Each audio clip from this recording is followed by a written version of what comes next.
What's up, brother? It's your boy, Mike Muse, on the Conversation, the Mike Muse Show. I am so excited to be in conversation with my next guest, and she isn't new to you all here at the Mike Muse Show. You guys love her. And so I asked her to come back because we just celebrated Earth Day, and for me, every day is Earth Day. I love a good Earth Week and a good Earth Month. So we're going to just stretch this out. But I just thought it was important to talk to Dr. Crystal Upperman and really just kind of unpack some of the things that we're recognizing, some of the policies associated with environment and climate. And you all know I am very strategic on how I talk about this. I have my own gripes with climate and energy and activism and how we're handling it. And Dr. Crystal Upperman and I always have the same debate about the Starbucks green straw, and it's going to be a forever debate. And I don't care what she says or what she thinks, but I just don't ever going to use a metal straw because that's just ridiculous. But maybe one year, one interview, Dr. Upperman will convince me otherwise. But until then, I have some other issues that I think we should be advocating for and changing versus just harping on my green straw. That's neither here nor there. The point of the matter is Dr. Crystal Upperman is back, and she is brilliant, folks. She is fly. She is stylish. She is so cool, so fun to be around and to hang out. I know we never see climate activists as like cool people, but they are, y'all. They really are. That's why we got to get into this movement. But she is a senior manager in Deloitte's government and public services consulting practices. Y'all know I never read a bio, but for this one, I want to make sure I get it right because she has a doctorate in front of her name. Her past experience spans work that intersects environmental management, climate change, and environmental health. She has served in the Biden-Harris campaign's Climate, Energy, Environment Policy Committee and contributed to the Resilience and Environmental Justice subcommittees. I mean, that is a mouthful. That means she is degreed and smart and credentialed. She's been an environmentalist since the age of 15 years of age, and she was awarded the Environmental Health Changemaker Award from the University of Maryland School of Public Health in May of 2023. Welcome, Dr. Crystal Upperman. What's happening, Doc? Hey, Mike. It's a pleasure. Thanks for having me back. Oh my God! Again. Thanks for coming back. It's my pleasure. I mean, you got to be in your bag right now. I mean, Earth Day has got to be like the biggest holiday for climate scientists. All the nerdy vibes I'm feeling this month. Did you have cake? I had cake, but not for the Earth. Oh, because I eat a lot of cake every day anyway. So every day celebration. Every day's a celebration. Now for climate, do you guys do like a vegan cake? What do you guys eat? Well, I'm a chocolate girl myself, but it does have a sustainability impact. Of course, it's supply chain of where you source your chocolate from. But I'm a chocolate girl coming from that fair trade all the way. See, I know some stuff. Come from a generation of chocolate makers, native chocolate makers in the Caribbean. Yes. Talk to me more about that. Well, my parents, they came from farm ground, and we have cocoa trees, and it's been a lineage of ours making chocolate. So you essentially harvest the seeds, and you turn it into these little round balls. You grate the balls, and you boil it with milk, and you make cocoa. So I don't think a lot of people understand that the Caribbean is a strong export of chocolate. Yeah. Right? Yeah. And the fact that you've been around that. So you've been around farming. Yes. And essentially sustainability. Since again, this part is new to me. Oh, yeah. I did not know that. I did a lot of farming with my grandparents. My grandfather did a lot of farming growing up and was exposed to that at an early age. So definitely know how to till the soil. My mom has an amazing green thumb. She actually lives in New Jersey and does an urban garden every single year. That is just blooming and blossoming. So you've always been a part of this narrative of like farm to table. Oh, certainly. And understand the importance. Of it, the nutritional value of it. Yeah. Did you think that had any results of outcomes of health and health disparities within your family in the Caribbean? Well, that's a really good question, actually. I'm not familiar with studies that look at it, but having produce be a big part of like your daily meal is really helpful for you getting nutritional value that can help sustain you. We know a lot of cultures, actually, this type of farming where it's close to the home, sustenance farming is a really key part of how they feed themselves and their families. So across the world, it's a practice you'll find a very abundant.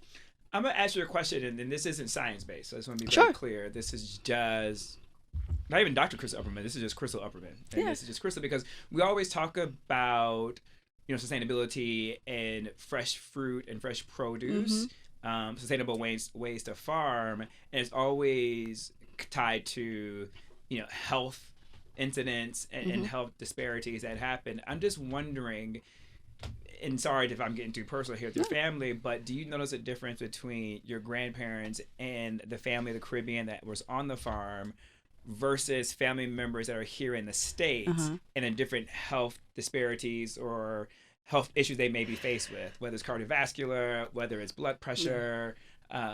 So it's all dietary. You know, public health researchers actually investigated this. They've looked at, for instance, first generation immigrants, what they eat and consume when they've immigrated to a developed country versus what their ancestors ate. So whether it's the parent who was an immigrant or a grandparent. And it's all dietary factors. You can showcase that diseases that weren't once present in that lineage become present primarily because the dietary and also environmental exposure factors play a role in that. So it does have an impact on whether or not, you know, your food is homegrown, processed or not. There's been research to show that processed food actually does have an association with the incidence of cancer. It can essentially, you know, create more free radicals, as they say, in your body that actually initiates the process of cancer forming cells. So do you see different health outcomes within your circle of family? My circle of family versus those who are here stateside? That's a really good question. I would say that the transition hasn't happened as of yet. So it would be a part of my lineage because I'm an immigrant. But I will say that from my parents' lineage to presently now, that is not clearly able to be seen because some of the things I see my parents have, I end up seeing it for myself. So that transition hasn't happened as of yet. But I think when I do have a family and have children, we'll wait to see what happens with them and whether or not the behaviors, attitudes, and also dietary consumption impacts their health outcomes. So here's what I'm thinking about this. I'm thinking about a lot of my elders in my family. Okay. I'm thinking about my auntie, who I call, she's only the person I designated that term auntie for. She used to live in Miami, Florida, and she used to have a garden, and she used to have a mango tree. She's my great aunt. And then I think about my great uncle, Uncle Clyde, who also too had a garden and tended the land. And they lived to be a very ripe old age, and they were very healthy in a lot of different ways. And it just making me think now, was a part of that as a result of, you know, the fresh farming and farm to table, if you will, like food that we're eating, because we're seeing now so many incidents. And there's an article that I was looking at recently from the Ithaca newspaper, and they were just really talking about the dangers of having like the dollar stores and Family Dollars in neighborhoods, right? And they were just talking about how they can create like certain food deserts. And so it made me think about, you know, a lot of individuals who I do know, right? Who shop at the dollar stores and Family General and actually buy food from there. And I'm just thinking about all the things that are in those products with the understanding of why people need to shop there and why people do go there. But I think there is a lot to be attributed to health outcomes based upon the over-processed food that we eat. And I am a victim, or not a victim, but I am a person who does eat processed food too as well. And so, but seeing that study and hearing you think about that, it brought that to the forefront for me. Well, it's a myriad of factors because there's also globally, we've looked at populations that have the majority, more people who live 100 years or older. You look at Japan, you look at locations in Europe, in particular, their communities in Italy, where they have a large trench of people who are over 100 years old. And what we see is that it's a myriad of factors. It's dietary, meaning that they have a very abundant variety of things that they eat, whether that's a variety of vegetable products, a variety of various types of protein, but they also incorporate exercise into their lifehood, and they also have community connections. So the amount of community relationships that you have, those all play a factor in your ability to live a sustainable, healthy, happy life, and can showcase to have longevity in terms of the number of years that you live. So can you bring in the economics into play? Because I want to be mindful as I discuss the dollar stores and like the Dollar Generals and the Family Dollars. Can you talk about the role that economics plays into the choices we make when it comes to the food that we eat? Oh, certainly. I mean, if it's cheaper, people are it's always going to be a factor. If it's cheaper, folks are looking for what can fit into terms of in their budget.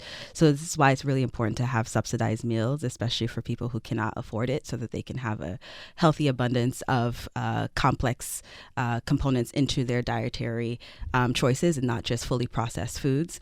But yeah, across the board, for someone, growing up on a family that had a budget, you have to allocate resources in a way in which you feed your family, and it's all predicated on what's available and abundant. And usually what's available and abundant is predicated on our supply chain and what's available, and also the climate is impacting that too, because the climate is changing in certain locations. I was just chatting with some researchers at the University of Maryland Center for Environmental Science, and they created this dashboard that showcases your climate twin. Well, it sounds really interesting in that way, but what it showcases is that what New York City's weather and climate is going to look like in the next 10 years. And it's essentially going to look like somewhere 500 miles south of here. And so what that means is that the climate is shifting and changing. Our agricultural zones are climate shifting, and what we're able to produce where is also shifting. And that, again, impacts what ends up on the table for certain folks. And it ends up, too, that's associated with the cost and the trade policies exactly. that are associated with it.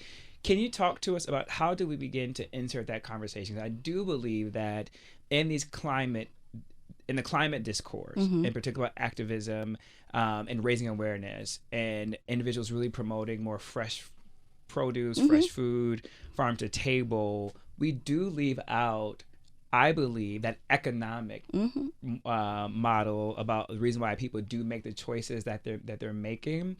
Can you talk to us about why it's important that we begin to draw out that narrative of the role that economics play, and how then do we begin to solve for that? Like, is that through our local politicians? Is that through our city councils? Is that through our mayors? Is that a state level of governance? Is that the federal government? Like, how do we begin to push to have this understanding of the economics is a reason why some people have to opt for things that be more processed because of the dollar value associated with it? Yeah, and it's like the market. You buy what you can afford. If it's a necessity, you essentially structure it that way.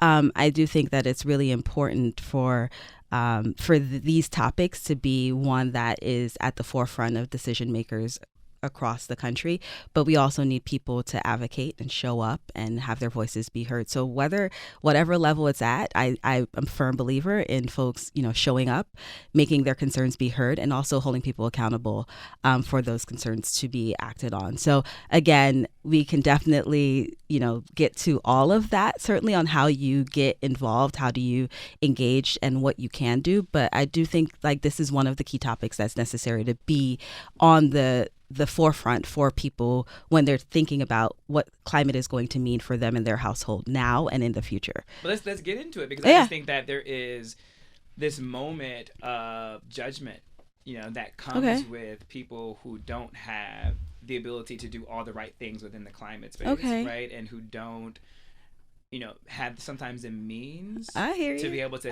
think about that narrative. And I think sometimes the climate discourse could be very privileged.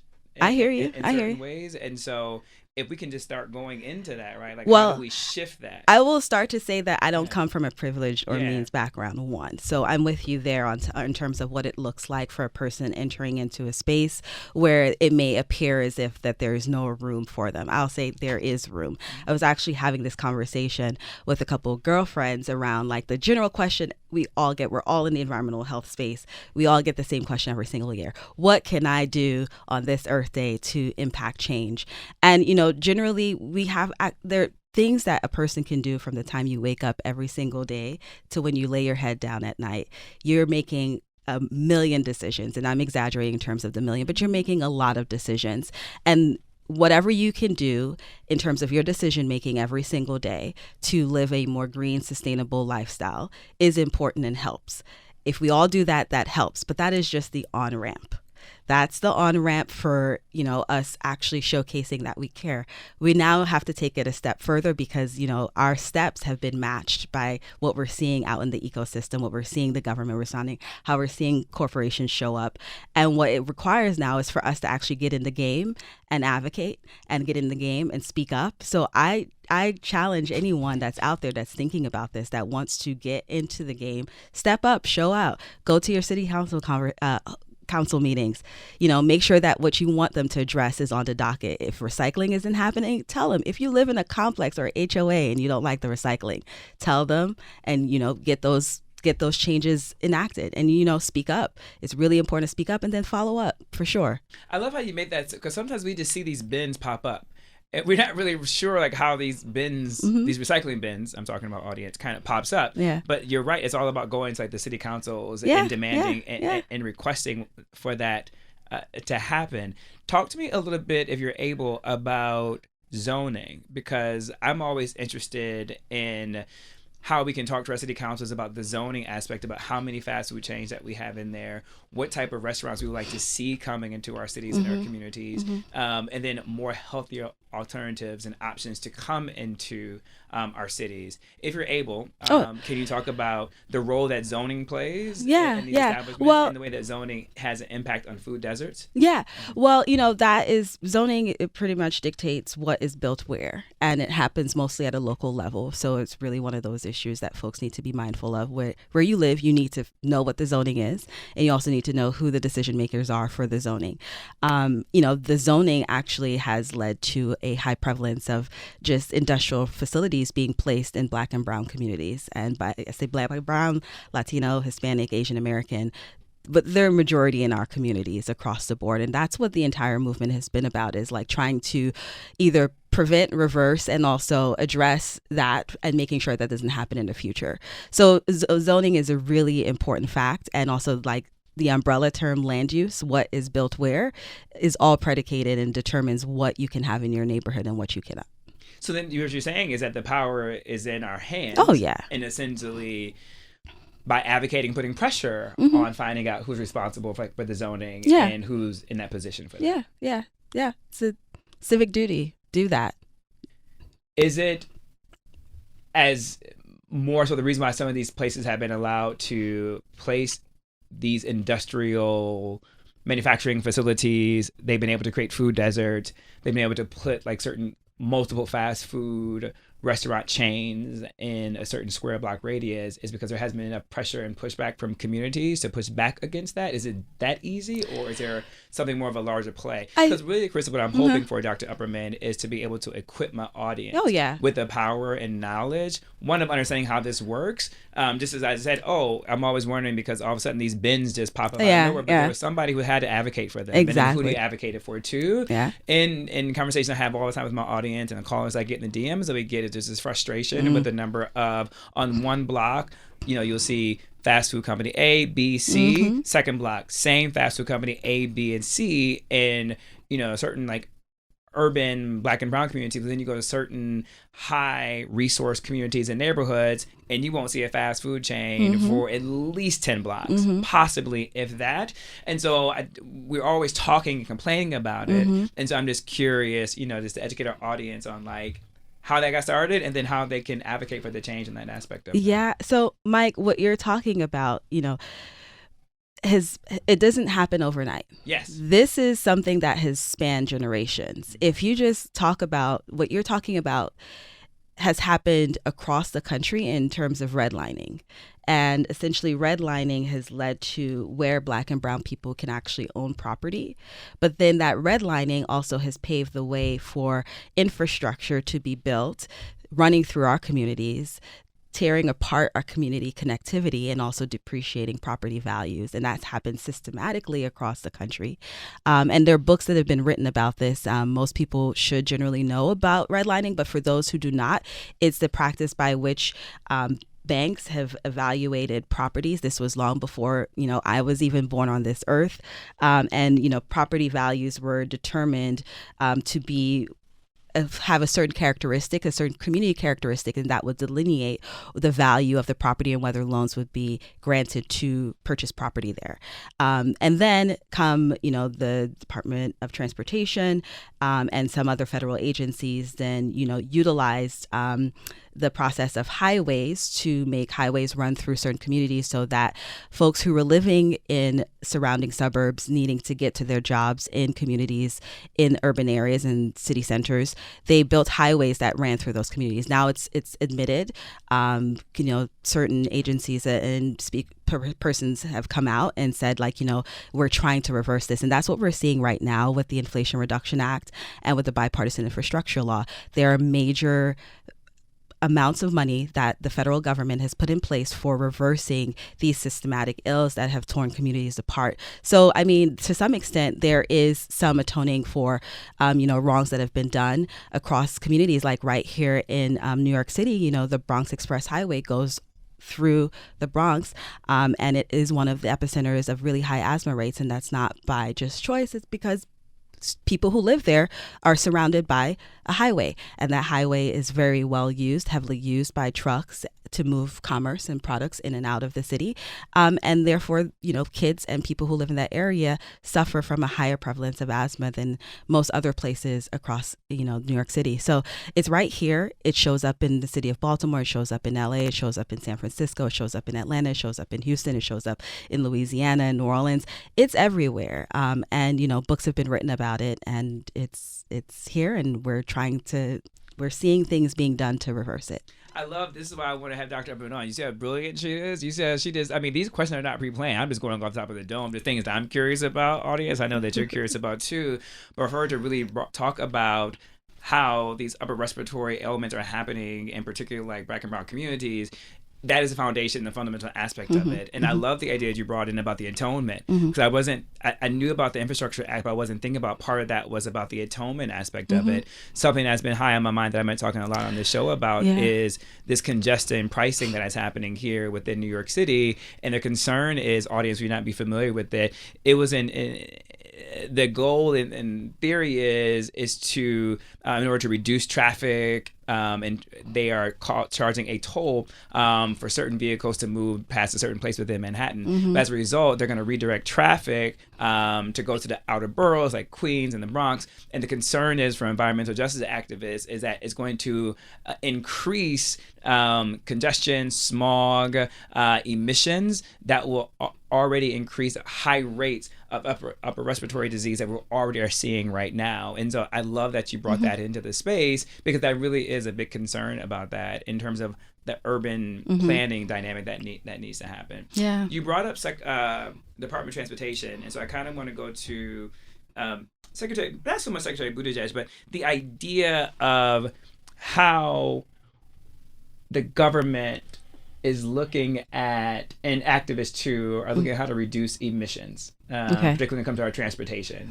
like cars and trucks. And I knew you were coming in today, and just what happened yesterday, I was in my Uber and I got behind a truck, Dr. Upperman, and the smell of the diesel was coming into the vents of my sedan, of the Uber I was driving, and I was like, this can't be healthy.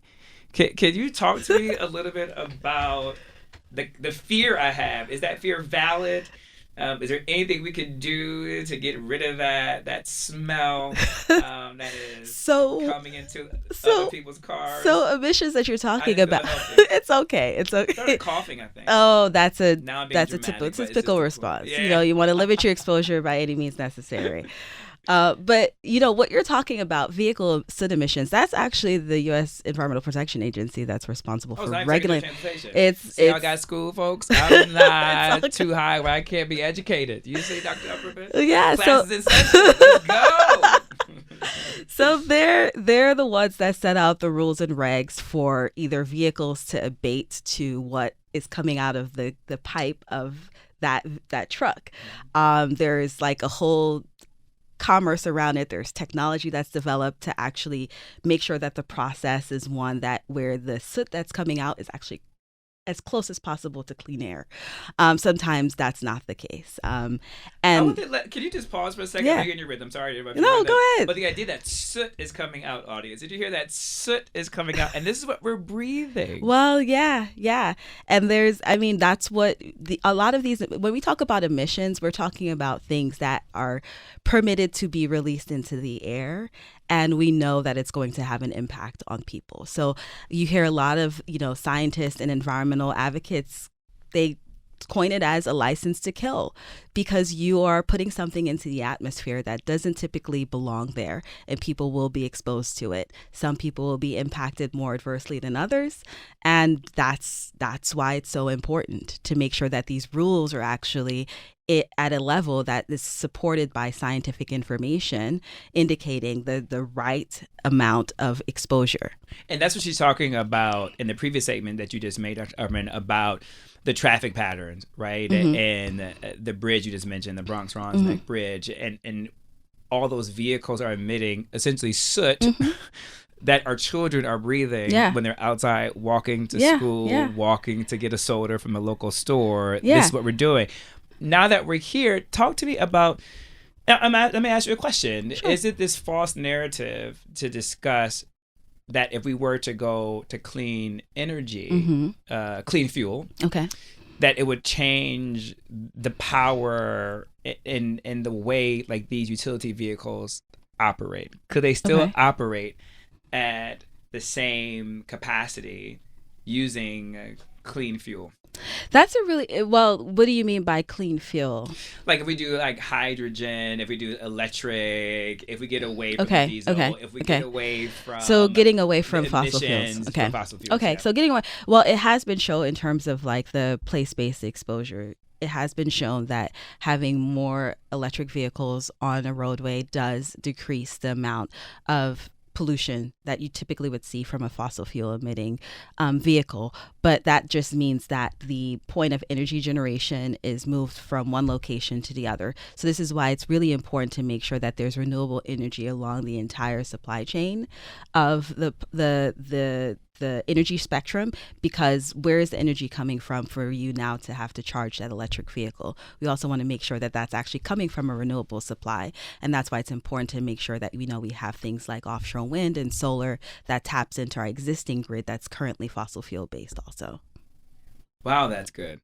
Do you think there is enough of that right there? Because in full disclosure, like when I'm at rental cars, so you're talking to your audience. So you know that you guys are working so hard for your 9 to 5. And you need to be thinking about people like me and my audience, because like when I have the chance, mm-hmm. Which is pretty much weekly when I'm out in LA, and I have a chance to rent a car, Hertz always wants to give me this upgrade, which is electric vehicle. Mm-hmm. But I am too damn nervous to get electric vehicle because I don't know where the charging stations are.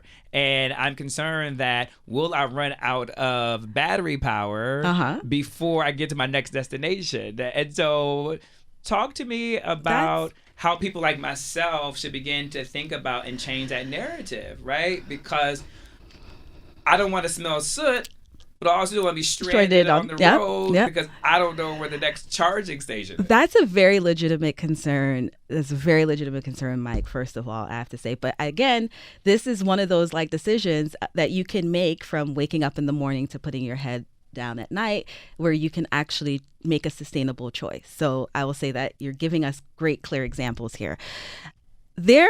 Our charging network and infrastructure is growing across the country. There is money where it wasn't once. There was not money. There's now money for charging infrastructure to actually be co-located in certain places. So we're starting to see an uptick in the abundance of charging infrastructure, whether that is, publicly accessible, whether you're going to Walmart or you're going to Target, you're going to start seeing things there.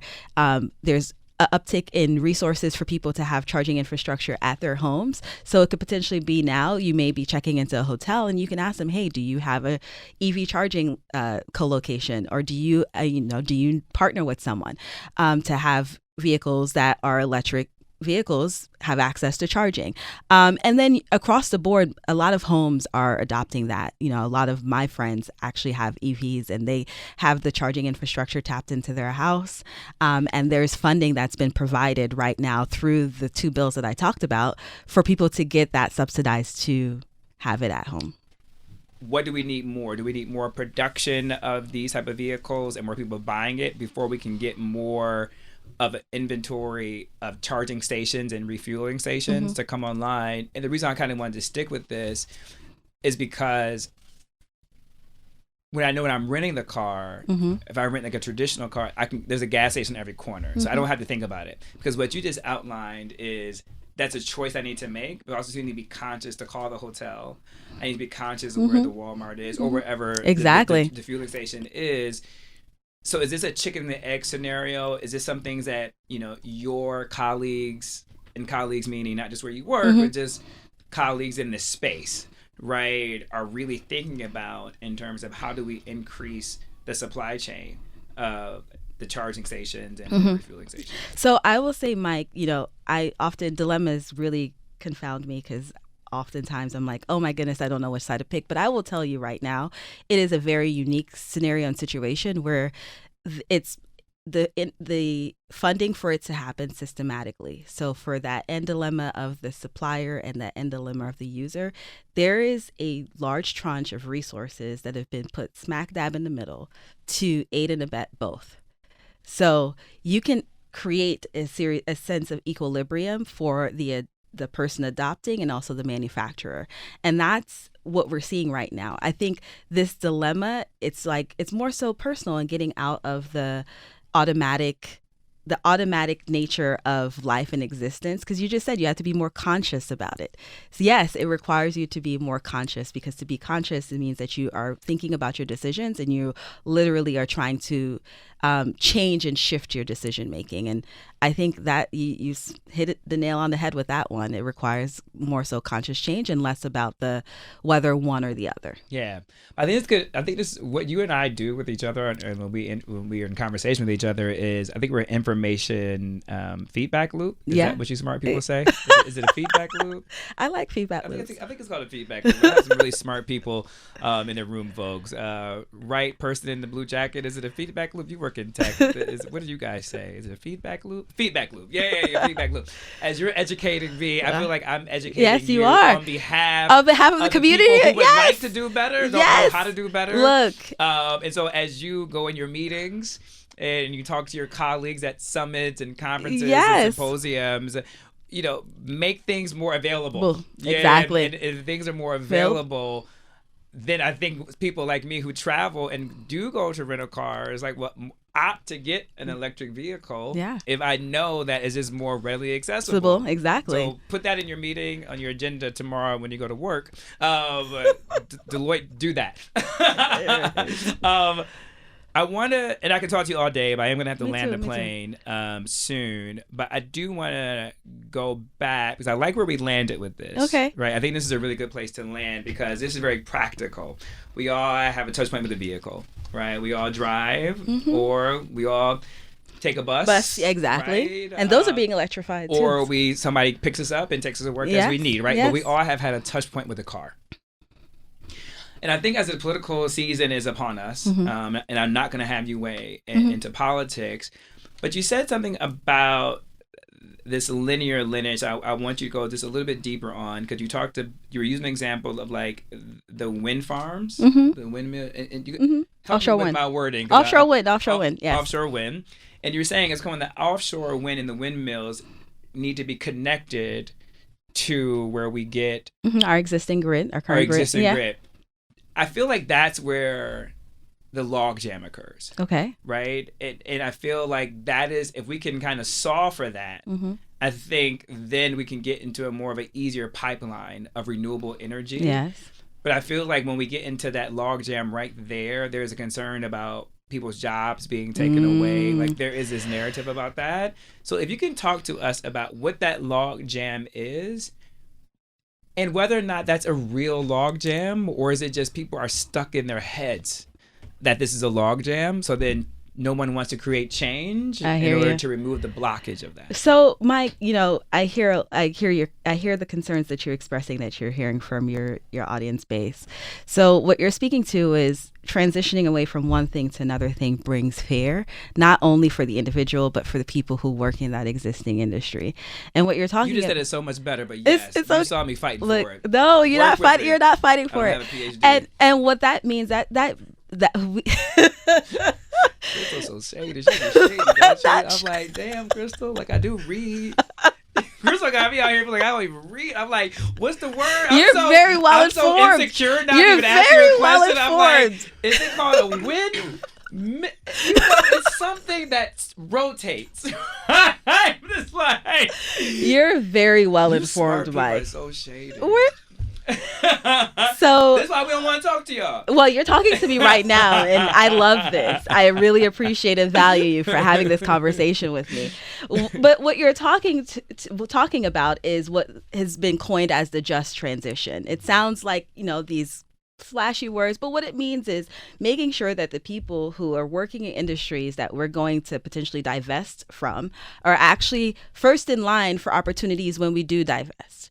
And, transitioning those folks with the high technical skill set, low technical skill set, whatever it is, making sure that you have a place to transition into, because we're not just eliminating an economy, we're transitioning into a new way of operating. It's kind of like the industrial era. The industrial era brought in where we didn't really need as many horses or as much manpower to actually do work. We were able to, automate things. Now we're going to enter into the AI evolution of automation and making things more efficient. So there are all of these like transitions that happen. And what you have to do is, and what the government has done is put resources, actual resources, to go alongside the energy transition. So it's not only just infrastructure, it's also the people that support the infrastructure in the transition. So there's workforce development and training resources that is available and accessible for people. If you're looking to do solar panel installations, if you're looking to install heat pumps, there is actual money that is available for you to be trained so that you can get a job in that industry. Can you repeat that? Yes. If you are looking to either do solar installation, to do heat pump installation, to work in offshore wind, there is money for you to get trained to have a career in that industry. Wow. That's one. The other thing is, if you're into volunteerism, which a lot of our seniors are across the country, the AmeriCorps program, they now have the Climate Corps, meaning that folks can get involved in helping make sure that there is community action where they live around climate. So for those who like to advocate, you can actually now probably get a good stipend for helping your local nonprofit or local community groups actually show up and make those changes that you want to see in your community. So the just transition is a serious topic, and it's a topic that whether you're Black, brown, white, low income, everyone is looking for that just transition, because it's all about, you said, it's all about the dollars and the economics. And that's exactly where we started. Yeah. Dr. Upperman, I have to let you go. It's my pleasure, Mike. I mean, please come back. And not just during Earth Day. Oh, Earth well, month, Earth Week, whatever. It's every day for me. Every day for you. Yeah. Every day is a celebration of the Earth. It is. Because you gave my audience such incredible knowledge, when I go get my iced coffee today, I may ask for a paper straw. I applaud you for that. But one time only, though. Hey. Because you did such a good work. I will take it. You deserve that. I will take it. You and Mother Earth deserve to be sipping out of a paper straw today. On behalf of Mother Earth, we thank you. You did that. Thanks. See, one step at a time. Exactly. You can change mindsets. So next time I'll expect you to advocate.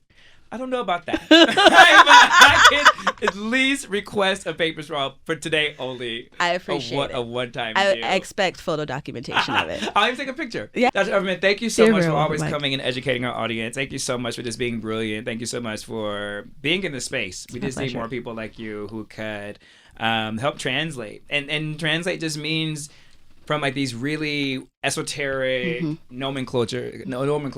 See, I know some words. Yeah, and I mean, to make it very plain. You're an engineer. And I'm easy. not fooled. Don't tell the audience that, right? I mean, you had me up here like, now what is that thing called where you get in and it has 4 tires and it moves? And a person actually operates it? Yeah. I think it has like a steering wheel. What's it called? Is it a car? Audience, what an awesome time that we had today. Please just play this back if you need. It'll be on the YouTube. You probably need to rewind it again to really figure out those resources and where to download it and really how to get the job training. I think what Dr. Upperman said was absolutely amazing. And I want you all to have an amazing Saturday. Enjoy yourselves today. It's NBA playoff weekend. Who you got? Hit me up at I am Mike Muse, MUSNSAME. Until next time, peace.